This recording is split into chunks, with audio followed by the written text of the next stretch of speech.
The Prince of Wales has been in the firing line in recent months, as his son Harry has repeatedly criticised his parenting and the lack of support he provided to the Sussexes when they were struggling as working royals. Harry also told Oprah Winfrey in March that his family literally cut me off financially in the first quarter of 2020, even though he and Meghan promised to pursue financial independence when they first announced their royal exit in January last year.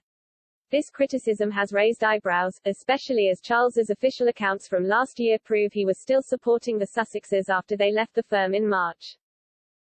The accounts show the Prince of Wales gave the couple a substantial sum, thought to amount to £2 million, to help them cover their security costs in their new post-royal life. This money came from his own private income, the Duchy of Cornwall, although the documents show Charles did stop funding them last July. When Meghan and Harry's lucrative Netflix deal was announced in September last year, the couple were praised for finding their own financial backing so quickly after leaving the firm. Royal biographer Ingrid Seward told the Daily Mail, "I imagine Prince Charles will be relieved as they will be off his payroll now, and the British public will be relieved because they can pay back what they owe now on Frogmore Cottage, so it's a win-win situation." The couple used the money from their Netflix deal, said to be worth $100 million (£72 million), to pay back the £2.4 million of taxpayers' money used to renovate their Windsor home, Frogmore Cottage.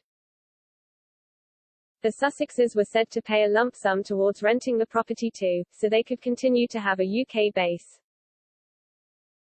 However, Harry appeared to dismiss the financial support he had from his father during his Oprah Winfrey interview, and claimed that he and Meghan were only able to sustain their lifestyle through his inheritance from Princess Diana's estate.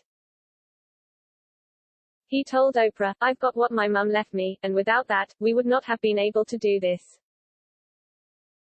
Princess Diana is thought to have left both of her sons a £10 million estate each.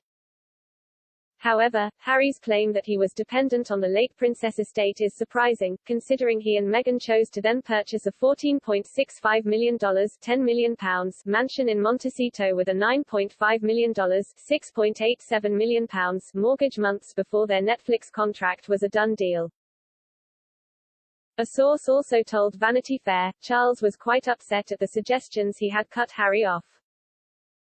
Initially he didn't, and he went on to provide for some time, but there was a point when Charles decided enough was enough. The Bank of Dad couldn't keep handing out indefinitely.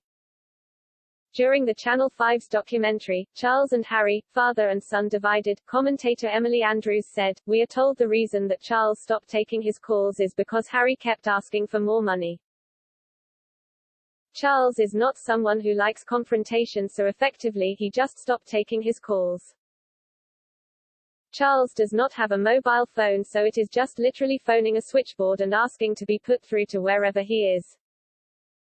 Angela Levin, royal biographer, added, "Prince Charles loves Harry, but there comes a time when you have to say enough is enough." Harry and Charles's relationship is thought to now be at an all-time low, especially as the Prince of Wales chose to spend time in Scotland during the Duke of Sussex's UK visit last week. They reportedly spoke briefly back in April when Harry returned to Windsor for Prince Philip's funeral, but their peace talks were unsuccessful.